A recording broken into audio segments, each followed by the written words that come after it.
Hi, we're back again for another featured artist segment.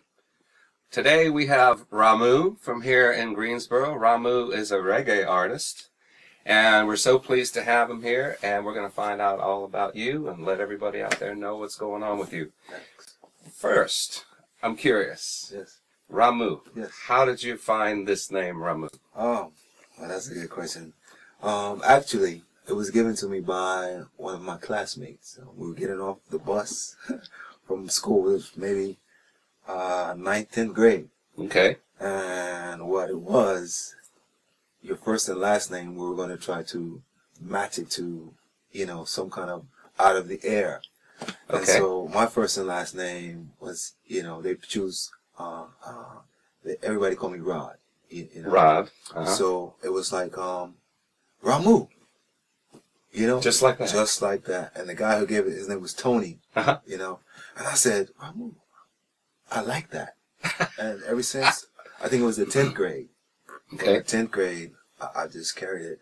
And then as I, progressed and growing up and everything, I was curious about what exactly that meant.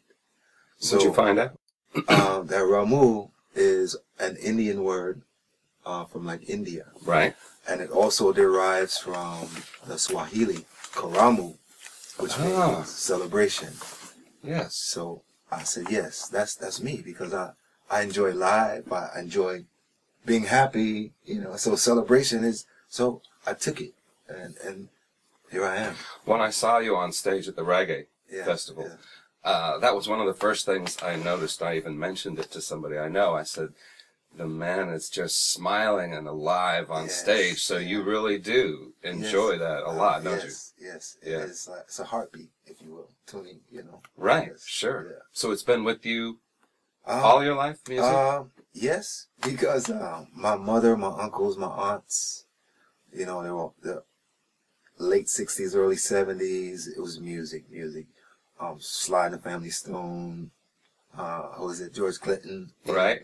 And then LTD and the Otis Reddings and the Al Greens, so all that influence I took in. And then middle school was just, our music was the hip hop, with the Run DMC and, so it was all that and the beating on the desk and rapping, Yes. So I was always in it, because it was an enjoyment, and pleasurable. So all my life, yes, I would say.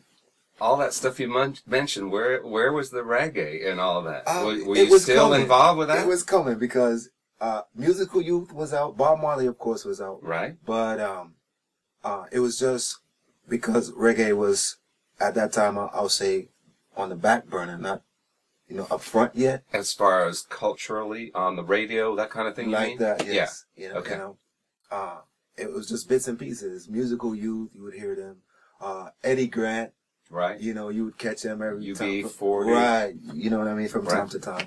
But reggae, for me, didn't really come into play until maybe like after high school. And it was my cousin who plays bass for Sahara. He sort of like turned me onto it because I was a hip hop head. Strictly. I ate it, I slept it, Okay. But I went to his house. Aggie Fest was going on. I went to his house and I'm hearing this bass and his drums and these guys mentioning Ja this and Ja that. And from my background, personal study, I've come across the name Jehovah a lot. Yes. And it's shortened, abbreviated as Ja. And then I'm hearing that and I'm like, what? He said Ja.